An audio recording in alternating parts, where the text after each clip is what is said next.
Assalamualaikum warahmatullahi wabarakatuh.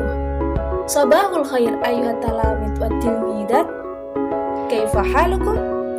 Alhamdulillah, hasallahu ayyaj'alana sihatan wal afiyah. Amin amin ya rabbal alamin. Selamat pagi teman-teman semua. Bagaimana kabarnya hari ini? Semoga di masa pandemi ini kita selalu dalam keadaan sehat dan tetap patuhi protokol kesehatan ya. Oke, langsung saja di sini kembali lagi kita akan belajar dengan Kak Halimah dengan saya. Kita akan belajar melanjutkan materi yang kemarin, tetap pada topik yang sama, yaitu at-ta'aruf. Kali ini kita akan belajar tentang tarkib. Pada video kali ini kita akan belajar 3 tarkib. Yang pertama tentang isim dhamir atau kata ganti. Yang kedua, isim isyarah atau kata tunjuk. Dan yang ketiga, kita akan belajar tentang isim istifham atau kata tanya. Nah, nanti setelah kita mempelajari tarkib tersebut, kita belajar membuat kalimat dengan menggunakan isim istifham, dengan menggunakan isim isyarah, dan dengan menggunakan isim dhamir yang telah kita pelajari tadi. Oke, langsung saja simak baik-baik videonya.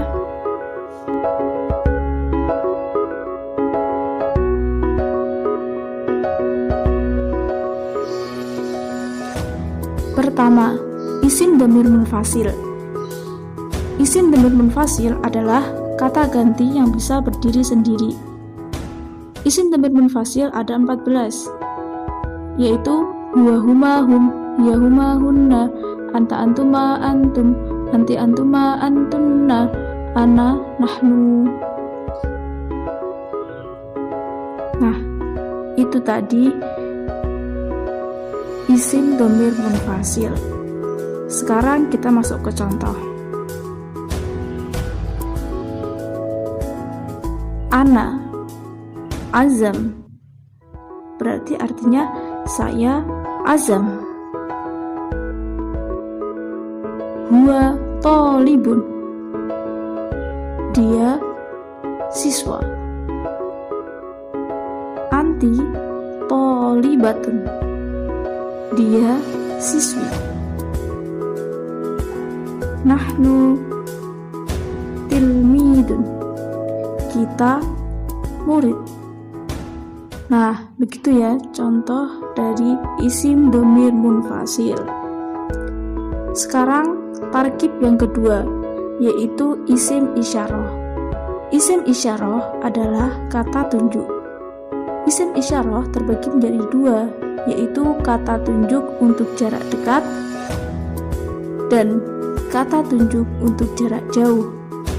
Untuk jarak dekat, kita bisa menggunakan hadza dan hadhihi. Sedangkan untuk jarak jauh, kita bisa menggunakan dzalika dan tilka.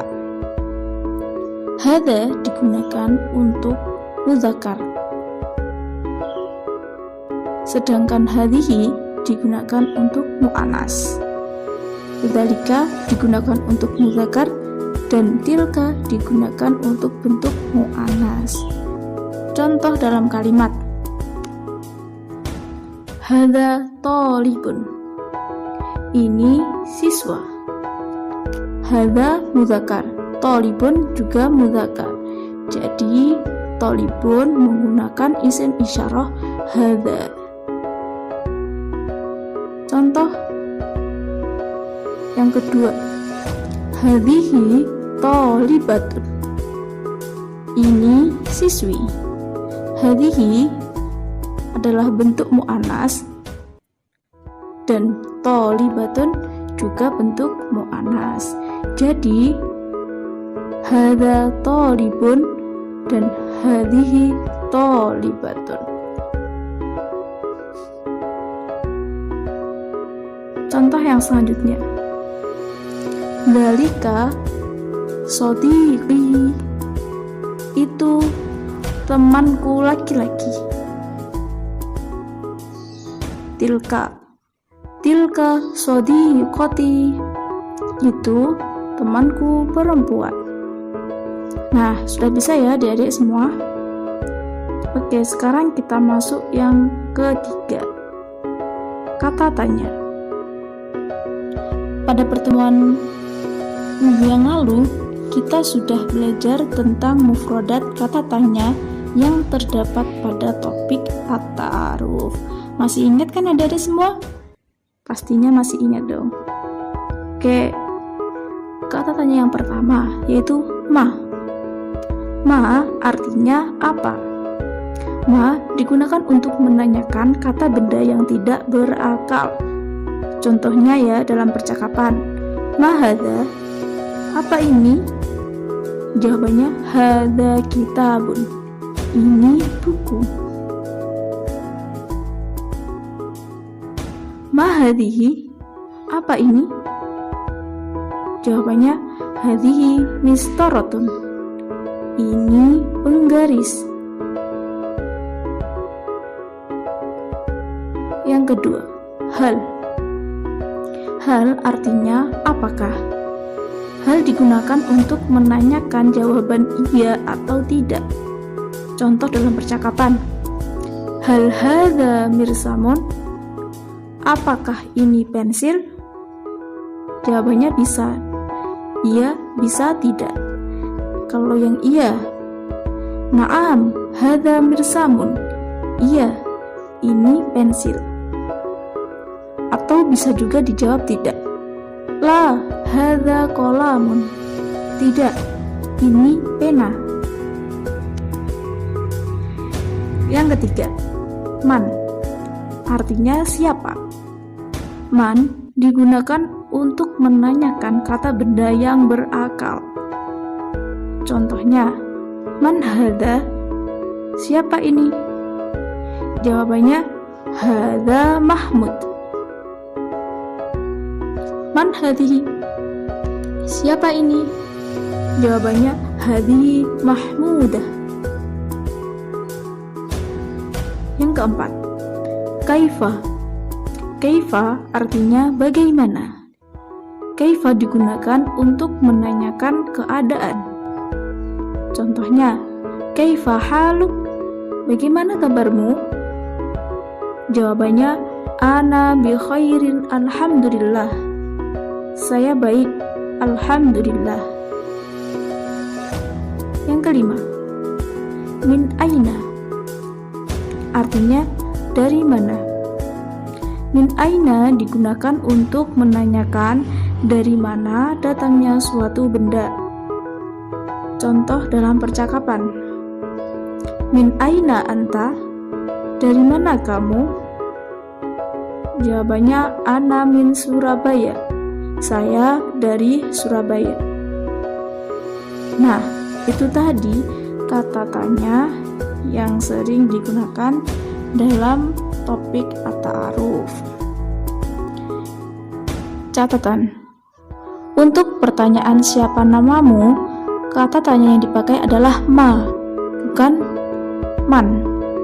Hal ini disebabkan yang ditanya adalah bukan orangnya, melainkan namanya. Dan nama termasuk benda yang tidak berakal, sehingga bentuk kalimatnya adalah masmuka. Bukan man ismuka, bukan, tapi masmuka. Hal ini akan menjadi lain ketika kita memasuki struktur bahasa Indonesia. Ketika kita berkenalan dengan seseorang dan ingin menanyakan namanya, maka kata tanya yang kita gunakan adalah siapa namamu. Barangkali kebiasaan inilah yang menjadikan kita bertanya-tanya, mengapa yang dipakai dalam bahasa Arab bukan man ismuka, tetapi masmuka. Nah, itu tadi alasan mengapa pertanyaan siapa namamu tidak menggunakan kata tanya man, tapi menggunakan kata tanya ma, yaitu masmuka.